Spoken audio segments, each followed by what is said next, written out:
So it's 2 years of Summit or Nothing, and we thought rather than do a compilation of everything we've done like we did last year, we're just going to go through our top fives. Nate had his last week, and this is my top 5 Summit or Nothing videos. Number 5, Cranmere Pool, or the Cranmere Pool debacle as we like to call it. Cranmere Pool was a catalogue of bad luck and bad terrain and just horrendousness. Now this was our second attempt to get to Cranmere Pool. We tried from a different route, from the Wilsbury way. We was a bit over ambitious with that route. At the time it was the only real failed objective that we'd actually had, so we was quite keen to go back there. And so we'd just come back from the Lake District. Back down to earth with a thump. So Cranmere Pool couldn't have been as opposite to the mountains as possible. So carried all our camping gear on our back. Because we'd not long been back from the Lake District, and because there was a bit of a navigational hiccup coming off the side of Ling Mel, I was really conscious that I wanted to do better with the navigating. Parked up near Oakhampton Camp. Nathan plotted a route. It was going quite well. We took in a couple of tours. We went around Oaky Tour again, but we was going to get it on the way back. We stop, we look at the map, we assess, yeah, right, we're on this track, we follow it this far, and then no. Just before we left, Nathan was sort of like, can we just double check? Yeah, not this road, that road. I think we'd only made it to the second tour before I nearly sent us about 90 degrees in the wrong direction. That was, spotted before there was an error. So we just get up to the edge of this track and a pool, Ockerton Court or something, and it's like a little puddle, but it's on the map, you can see it. It's nothing impressive, but as it turns out it's more impressive than Cranmere Pool. From there it was like, oh hang on a minute, it's like a kilometre. This is, that's no distance to travel at all. You'd think if the conditions were good. And it's boggy, and it's raining. Line the compass up, set a bearing, and then we're off. And with a bearing, it only really works as long as you continue walking on that bearing, or just about. And you can't just walk through this bog, you've got to find firm clumps and hop from one to the other. So we're doing all this clod hopping around with these backpacks on, loaded up with the tents. I was carrying about 18, 19 kilos at the time. And then we'd be resting the hiking poles on a tuft of ground here and jump into that tuft over there. And you could reach a point where you can't go any further, it's just quagmire and bog and like jelly ground, and then you have to hop all the way back. Without sort of saying too much to Trev, I was fairly adamant we'd lost pretty much the bearing that we were supposed to be on. And then out of nowhere, in this sort of boggy depression, or the middle of a depressing bog, there was just this concrete block, and it was sort of quite obvious. It was like, I think that's it, and we'd sort of found it. By the time I got over there, he was sort of shaking his head. It wasn't worth the effort. Cranmere Pool is definitely Dartmoor's biggest anticlimax. Looking through the box, and there's the stamps. So we both decided to stamp our maps on Cranmere Pool with a Cranmere Pool stamp. Let's just stamp these and get this done with. There. So after a very short discussion, made a pact and a decision that we were never ever going to visit Cranmere Pool ever again. And the most insulting thing is when you open the letterbox up, there's a little notebook for people to write in and say that they'd been there.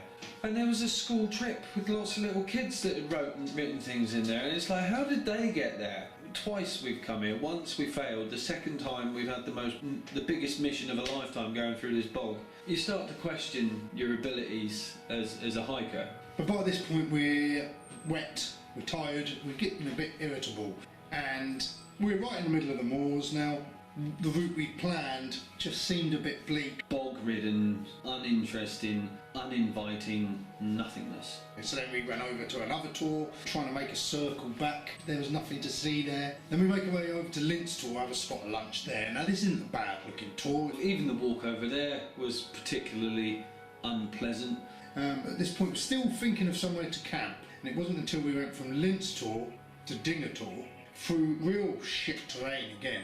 Long grass, plenties of bogs like these tussocks or babies' heads. And as we're going down there, Nath is sort of like, damn, Trev, I've left my phone in the car. And it suddenly dawned on me that when we turned up, I was trying to use the internet, rest against the windscreen. I got no alarm, it's quite an old car, they could have just put the window through, swiped the phone, and off they went. Let's forget the camp, let's just go back to the car.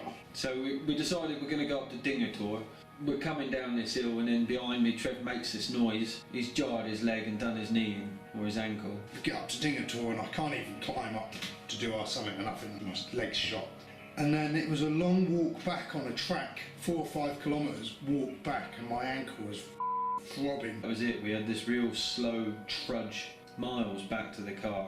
And it was just really crap. A real shit day. Why on earth that made Trev's top 5, I don't know.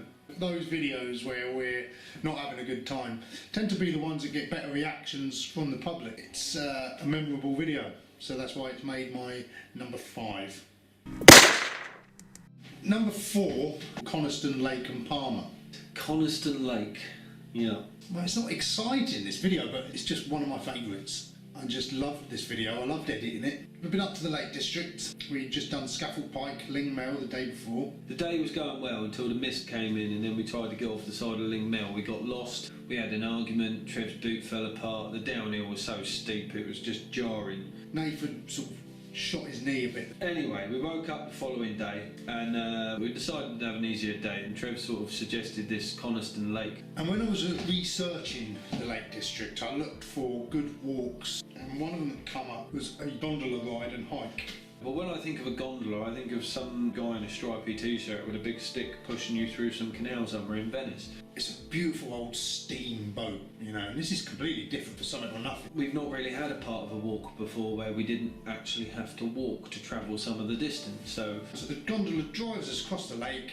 This happens to be the lake where the Bluebird crashed for the high-speed water record attempt, where it killed the driver, Donald Campbell. it was part of the inspiration for the story Swallows and Amazons. So it's like steeped in history, this lake. We get to the other end and we pretty much just get turfed off on this jetty in the middle of nowhere. They let us know what time the last boat is. That's alright, we won't miss it. We've only got this little walk to do. We sort of start reading through this little handout leaflet for directions. So we're just following this track or this road along the side of the lake. And we're walking past trees, and I'm starting to get a bit of an interest in trees. Trev decides that he's going to start getting his little book out of his pack and start doing some tree spotting. What's happened to us? Yesterday we was climbing mountains. Today we're identifying trees. I think the video really relays the whole situation brilliantly. The sycamore, the oak, the Douglas fir. And it's the music, it makes me laugh every time I see it. Tim from Viking Outdoors commented and said, isn't the sycamore related to the Acer? And then I basically just found a page all about sycamores and acers and copied and pasted it and then just changed it. I made out that it was just off the top of my head.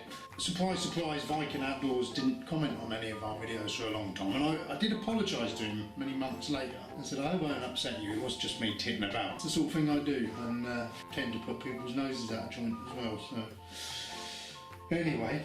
Trev's got this most frustrating new garment, this bum bag that he's put all of his camera gear in. Which Nathan calls my fanny pack, and he hated. And I understand the practical implication for it, but he knows that I hate it. And every time I look round or I'm filming him, he's rubbing it and just emphasising the fact that it's there. I've got my new shoes on, which I had to buy because my boots fell apart coming off of Ling Mell the day before. Anyway, I call them my special boots. They look a bit special. Anyway, we follow this route, and it's all easy going and everything's really nice. We sort of meander up some hills through some woodland. So we break out of the woods, we get up above, and all of a sudden these mountain bikes start hurtling past us. Our walking track is also a cycling path, and it says in this brochure, look out for cyclists. And they're going at a fair old speed and getting air off of these little jumps. The most exciting footage I think Summit or Nothing's ever had. And eventually the hill sort of plateaus, everything opens up in front of you. You can look out over the whole lake with mountains in the background. And I don't even think we knew at the time, but we were actually looking at the old man of Coniston. And it was at that point that Trev sort of starts murmuring and muttering,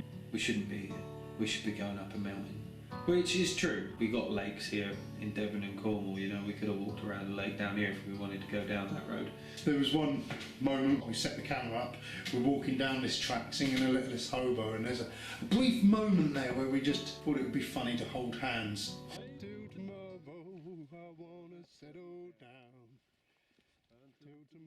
Eventually we come out at this little cafe there. I think it might have been like an old manor house as description. It's a nice little posh sort of cafe here. Let's stop here. We're not far from the jetty. We've got time before the gondola comes to pick us up. Let's go in. So we stopped for a cup of tea and get some hot food. So we had a hot drink and a sausage roll and sort of started reviewing our food, I guess you could say. God, they was the nicest sausage rolls I think I've ever eaten. So we're eating this sausage rolls with a fork. It just doesn't feel like something or nothing, but we're embellishing it, you know, we're having fun with it.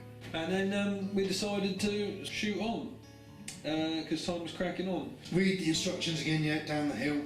Start walking down the hill, looking for this jetty. We came out of the cafe, looked directly at the gate that led down to the gondola jetty, and walked straight past it. Bearing in mind this is the last ferry of the day, we still can't find this jetty. We think, God, how much further is it? So we start running down the hill, away from the jetty. Then we started panicking, then we started getting delirious. Nath cuts in through the woods. He bursts through to the water's edge and he looks and he sees a jetty back up where we've came. And then we turned around, then we were running some more, then we were a bit more delirious, then we were panicking. We were about 10-15 minutes down the hill, having run down there as well. So now we're going to run back up in our hiking boots. Sure enough, there's the gate that we need to go through for the ferry, and it is directly across the road, 10 feet away from where we've just had dinner. We could have been there ages ago. We go sprinting down the hill, finally get to the jetty, just to realise that the gondola's taken off without us. And that was our Coniston Lake and Palmer walk. That's my number 4. And it, like I say, it's nothing special. It wasn't an amazing walk, but it is just one of my favourite videos. My third choice, number 3, is probably not Nate's favourite. Another wild camp, Laughter Tour and Bellever Tour. It's one of my least enjoyable hikes that we've done. I enjoy the wild camps. I enjoyed editing them, especially when we're in different tents and we get that sort of banter from one to the other. So we start the day on a real high. We turned up at Dartmoor, yet again somewhere we've never been. I thought it was Dartmeet, but we was quite away from Dartmeet. We're going for another wild camp. The tarp's out for another outing. We're going to go and take in Laughter Tour, track over to Bellever Tour. And we just get out of the car and we're just about to start doing our sign on, and this car goes flying up the road. Beep, beep, beep, beep, beep, beep. Something on nothing! Something on nothing! On camera! That seemed quite crazy, and I couldn't get away from that thought for a long part at the start of the journey. That kind of put me on a high. It made our day before we'd even gone out. And, you know, we were sort of stomping along and it was all dry and everything's nice. We're going to find a stone row. Well, it was a row of stones, so... It's all overgrown. If you've seen one stone row, you've seen them all. This is it. Dre. And I've got to be honest, on a scale of 1 to 10, that's probably the mark I'd give it as far as sort of stone rows that we've seen goes. 3. 3. 1 for each stone.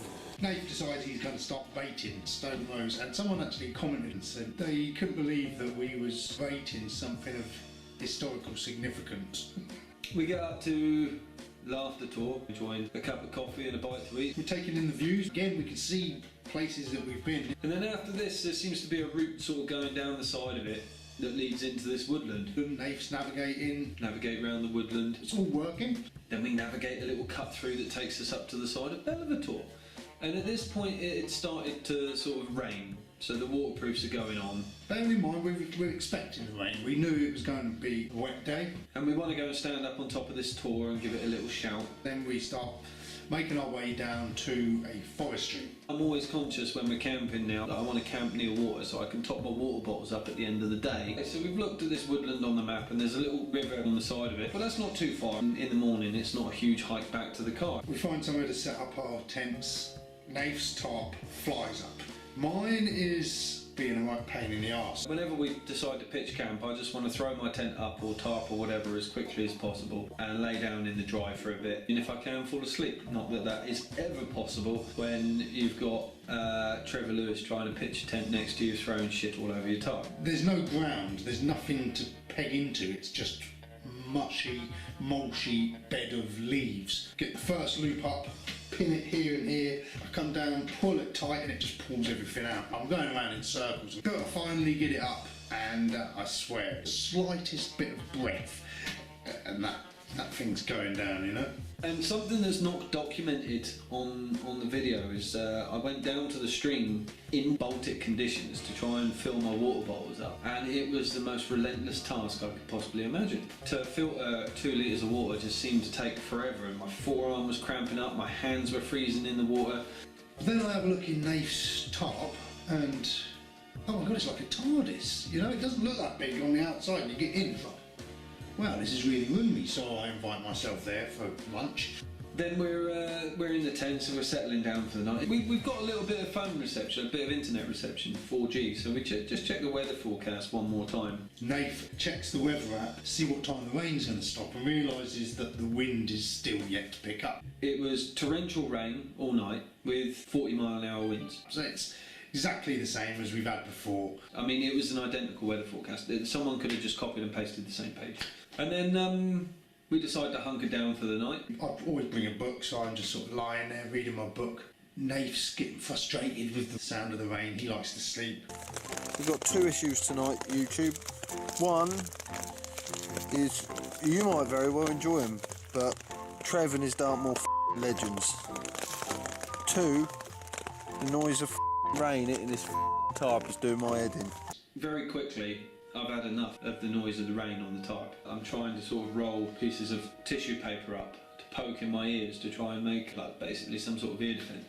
Anyway, I sort of decide, right, I'm just going to try and sleep through this. And I'm able to fall asleep, and I fall asleep quite soundly actually, until I sort of wake up at sort of 1:30 in the morning. And the thing that had woke me up is my feet were starting to feel quite damp, which is quite an odd sensation when in your head you're like, well, I'm on a roll mat under a tarp in a Gore-Tex bivvy bag, my feet should not be wet. I haven't had that much sleep. Quite happily go home now. Pretty much off with the whole adventure. This sort of puddle that's up above him is breaking, and it's got water running down and pooling exactly where he's camping. I didn't realise at the time, but I've actually pitched my camp and my roll mat in this depression. My roll mat was like a pontoon, sort of jetty type thing, in the middle of this lake that's formed around me. And he wakes up and vlogs in the middle of the night, and you can see in his face that, you know, the way his mouth turns up when he's, this is shit, he's not having a good time. After making a brief but aggravated vlog, I soon realised that there are a very limited selection of contortions that will enable me to rest my body without pushing the roll mat into the puddle to the point where it floods over the top and gets me even wetter. If the shoe was on the other foot, would I have woken him up and said, come on, let's this, you know? And he didn't wake me up, so fair play to him, you know, he stuck it out. So by the time we wake up in the morning, bearing in mind I've had like a few hours sleep max, I'm absolutely cramped from sleeping in an almost vertical fetal position. The thermal efficiency of my sleeping bag is all but gone. I've never been so motivated to pack all of my kit away and sort of get out of there. And that's what we did. We just got up, got out, packed everything up, marched back to the car with hardly any stop whatsoever, done a quick sign off, and got out of there, and I couldn't have been happier to leave Dartmoor. As much as I'm sure it made good viewing, and I'm guessing that's why Trev chose this video. Trev, you're number 3.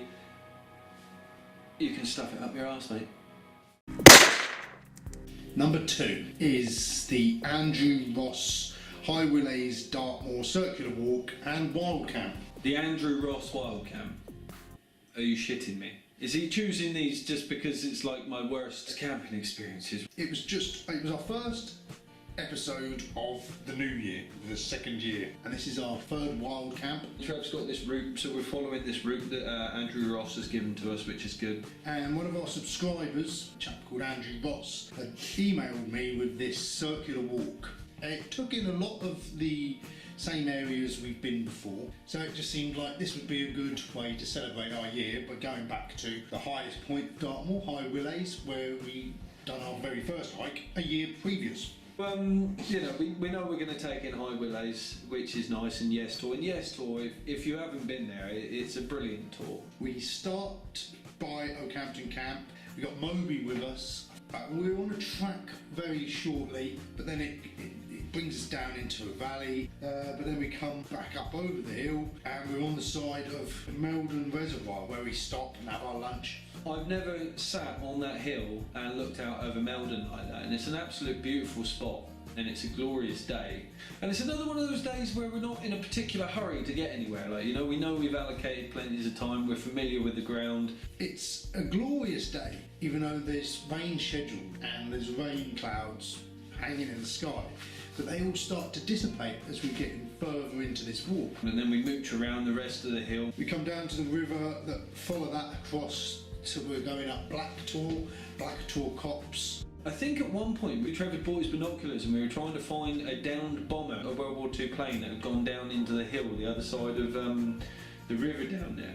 We're walking along this river trying to find somewhere to cross. But unfortunately the river was sort of quite aggressive at this point. Sort of me and Trev thinking, well, we're gonna, if we go over, we're gonna have to come back again. We're a bit uncertain about going across it, and Moby definitely isn't getting across. So we sort of dismissed that idea and just decided to get up to High Relays instead. Rather than going back around and finding an easier route, we're almost mountain climbing now up the side of High Relays. And then we got to the top of sort of the granite section, and then we're on the side of the hill. We was both vlogging as we're going up, but it seemed to me when I was editing it that it seems to be we're talking about the same things here, and this will edit really well together. Anyway, we gradually trudge across and we get to High Relays.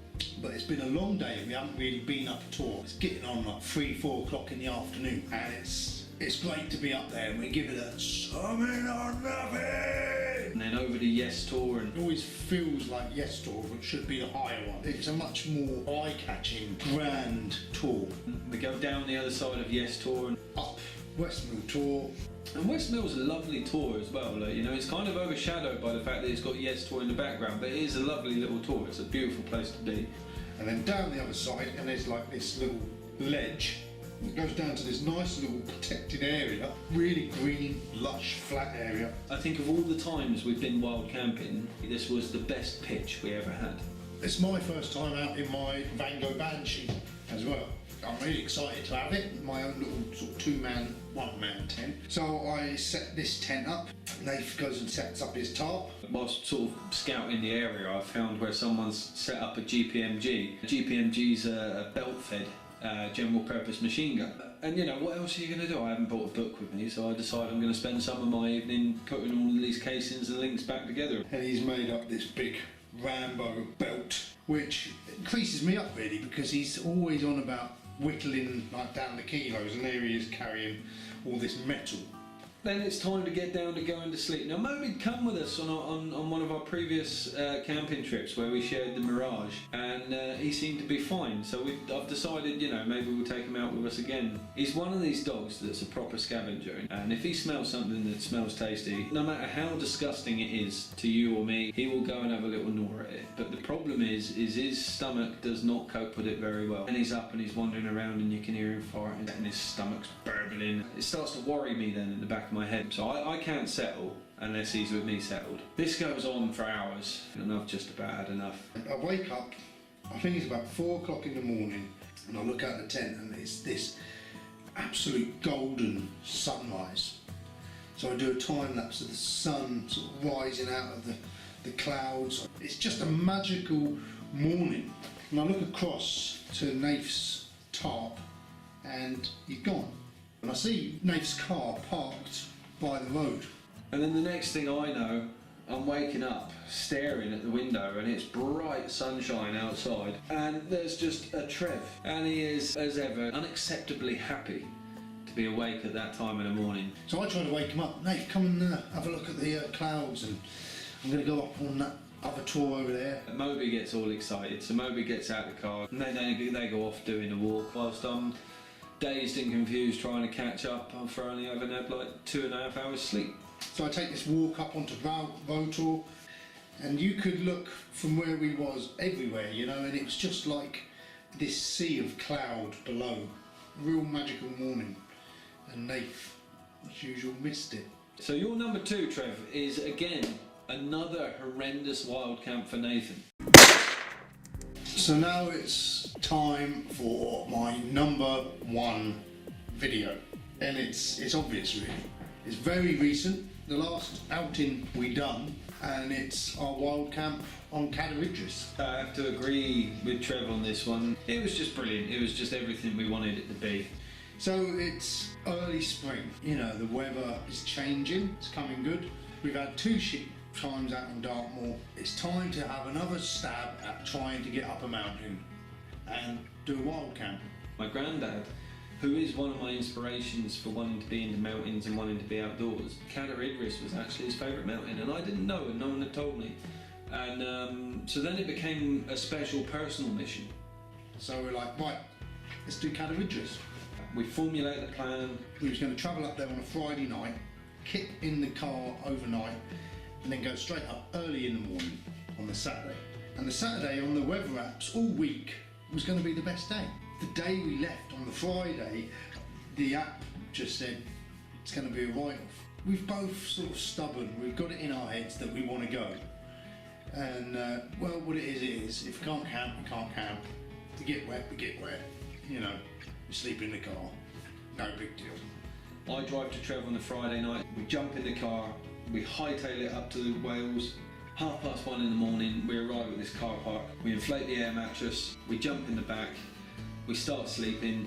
Everything's going smoothly until 5 o'clock in the morning or something ridiculous when my work alarm starts going off. And I'm just in work mode. I'm just snoozing it. And Trev's just going absolutely mental at me. Why don't you just turn the fucking alarm? But we actually woke up in the morning and I looked out and the weather was glorious. And I was sort of like, this isn't meant to be glorious. And we get out and we're walking around in this car park. We're the only people there, and there's a picnic area and picnic benches. And I didn't realise, but Trev's brought a proper camping stove. You know, he's got a frying pan and oil and sausages and bacon and egg, and we're having a fry up here right next to the car at the foot of this beautiful mountain, in glorious blue sunshine, right at the crack of dawn. You know. And then the National Park Ranger comes up, starts pinning up the weather thing, and he says, it's going to be a good one. It's not meant to happen. We're used to camping in absolute horrendous conditions. Surely we're not going to get up a mountain and actually do a successful wild camp. So we're just getting geared up to go, and Trev's over talking to some sort of national park ranger. That I know from memory that Dartmoor is one of the only places that you can wild camp in England without needing to source permission from someone. And Trev's sort of announcing to him our intention to camp on the side of the mountain, and I'm just like, oh, Jesus. We've got these massive packs on us with all the tent in. The ranger says, what are you guys up to then? And I said, oh, we're going to do a wild camp up the top. And he covers his ears. He said, I pretend I didn't hear that. So I'm sort of waiting for the guy to turn around and tell us not to do it and sort of threaten to report us or whatever. But fortunately, he sort of makes a joke about it. And then, without any further prompting, Trev then decides to announce to him that it's going to be okay if we leave the car overnight in the car park. Oh, I pretend I didn't hear that. And he seemed to be in good humour about it anyway, so that was fine. And so we start heading up the hill in nice weather. It's going to be a leisurely day. I've got my DSLR out, taking photos. We're making quite regular stops because it's, you know, we've got all day, and we know that it's going to be quite light until quite late in the evening. You know, we've gone up a big climb, and now there's a steep bit, so like, good place to stop. We stop here, we're chilling, chatting to people as they're passing us. And then, you know, we march on, and when we get to it, it's not even that bad. Get up onto the ridge, so we start walking towards the saddle of Cadair Idris. We've passed loads of streams on the way up, and I'm like, no, I know there's water up the top. Right on the map, there's water down here, so let's go and find water from the MSR. So we get round the corner, and there's just this stagnant, dried up bog, and it's just like, oh, God. So then the next thing, we're looking at the map, and we've got to trek back like half a mile that way to find the next water source. It's extra mileage, but we got all the time in the world.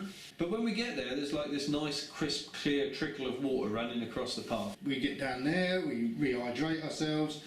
Anyway, the packs are back on, and we're marching on again, and we managed to get back to the point where we've passed the stagnant water, so now it feels like we're breaking new ground again.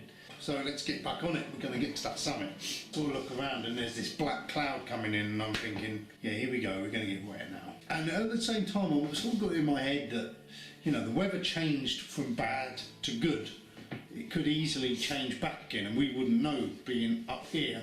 But the rain, we just see it sort of going around us really, and we've been hit by any weather. So we're marching towards the summit, and it's not that far away. We get up to the ridge of Cadder and we just look out, and there's the lake down below, and it's just incredible views. The summit's got quite a few people on it, so we decided to do the saddle, which is another peak but part of the same horseshoe ridge. We sort of decided that this would be a good place to do the summit with nothing shout and not disturb too many people. We don't do it as much anymore because it ruins people's day out, and they go out there for peace and quiet and a bit of sort of space, and sort of there's these two hooligans, your yobs, shouting at the top of their voice. But when we shouted it, it literally echoed all the way around this massive horseshoe, all around the valley. It probably affected more people than we've ever affected before. And then we actually heard people shouting from the summit, which is, you know, the other end of the horseshoe, and people are shouting back to us.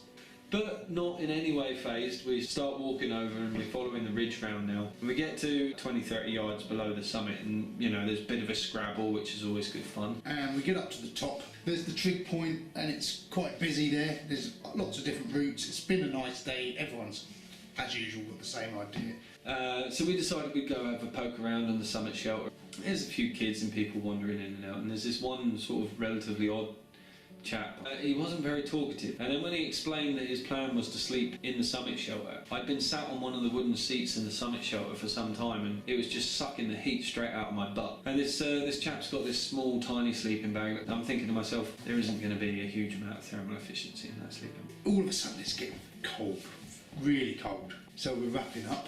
So we're like, right, let's get this on, let's get the summit done, and then we'll find somewhere to camp. Well, we're looking at the top for places to camp. It's a bit stony and a bit sort of busy still, so sort of in two minds whether to camp here. And there's this chap who's camping on the summit. He's going to be sleeping in the hut. We don't want neighbours, we've come to get away from everything, so we'll go down the mountain and we camp just down below the summit on the ridge. We find this nice flat section of grass sort of right in the middle of the horseshoe. We've got the saddle on our left, we've got Cadder on our right, and we've just got this massive curve of cliff in front of us with this lake in the bottom of it, and it's absolutely beautiful. And then looking off to the left and behind, that's where you can see the ocean and sort of the setting sun. And we're like, right, okay, let's pitch the tent here. I'm filming Nathan as he's putting the tent together, and he literally puts the tent feet away from the edge. Neither of us think anything about it until much later in the night when we're sleeping in the tent, and it starts to get pretty windy, and I'm thinking this tent would make a fucking good sail if the wind caught it in the right place, and we'd just be straight off down the side of that mountain. The one thing that we weren't anticipating is how cold it is. I instantly get my sleeping bag liner out, crawl inside it just to sort of try and retain some sort of heat. Nate's straight asleep, as he always is. And I pass out for a bit. And then sort of we wake up, and then it's time to cook our evening meal. We get out just in time for this most beautiful sunset, and it just turns everything this really strange orange. There's this glorious sunset over the bay behind us that's taking place, and then this really intense deep orange light, and you just look down in the valley and everything is just glowing, and it's one of those moments, those goosebump moments where you're like, this is it, this is why I'm doing it. But just before we get in the tent, it actually started snowing. And again in the morning, waking up and seeing the sunrise, and just, it's like that same orange light but coming from the other way. And to wake up and get out and watch the sunrise over my granddad's favourite mountain, and be somewhere that he loved and appreciated so much, and to sort of kind of see what he sees within those places of beauty, it's a really intense moment. Seeing things like my own shadow on a cloud, it's moments like that made me want to get up to the mountains. That is exactly why Cadder is my favourite video of 2018. Give us more of that, because it's just amazing.